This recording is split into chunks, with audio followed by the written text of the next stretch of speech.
ചെല്ലട്ടെ, നിക്ക്. നീ പോയിട്ട് എന്താ ചെയ്യാൻ പോണത്? അത് ആളെ കറക്കി കൊണ്ടുവരുമ്പോ കണ്ടാ മതി. ഐഡിയ എന്താണെന്ന് പറഞ്ഞിട്ട് പോടാ. അതെ, വ്യക്തമായിട്ട് പ്ലാൻ എന്താണെന്ന് പറഞ്ഞിട്ട് പോയാ മതി. ഇനി വന്നേ. പറഞ്ഞേ. ആദ്യം ഞാൻ നേരെ ചെല്ലുന്നു. അയാളുടെ ദേഹത്ത് പതുക്കെ ഒന്ന് മുട്ടിട്ട് അറിയാതെ പറ്റിയ പോലെ സോറി എന്ന് പറയുന്നു. ഓക്കെ. എന്നിട്ട് മുഖം ഒന്ന് ഉയർത്തി സേതുമാധവന്റെ പുത്തച്ഛനല്ലേ എന്ന് ഒറ്റ ചോദ്യം. ആ ചോദ്യത്തിൽ അയാൾ വീഴുന്നു. പോയാ വീഴൂ? ഞാൻ വീഴ്ത്തും. ഓക്കെ, നീ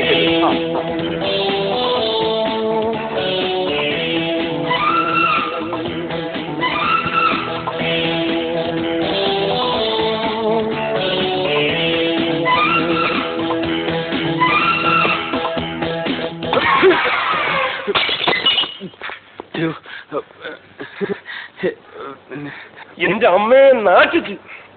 ഇന്നെന്താണത്? ഞാൻ മുത്തച്ഛനെ ഞാൻ മാത്രമല്ല അവരെല്ലാവരും അവര് തട്ടണമെന്ന് പറഞ്ഞ് ഞാൻ ഇങ്ങനെ ആരും മുട്ടാറില്ല. അതുകൊണ്ട് സോറി. ഇതിന് ഇത്ര വലിയ കണ്ണുണ്ടല്ലോ, മറ്റേക്കാ പോലെ. സോറി. എന്താണ് സോറി? മനുഷ്യന്റെ ദേഹത്ത് വന്ന് ഇടിച്ചിട്ടാണോ സോറി പറയുന്നത്? സോറി പറഞ്ഞില്ലേ? 75 രൂപയുടെ മരുന്നായത്. എന്താ പറയാ?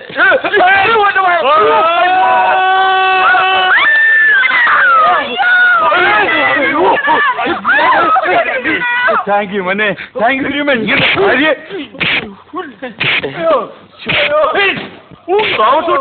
വിട്ടോളാ.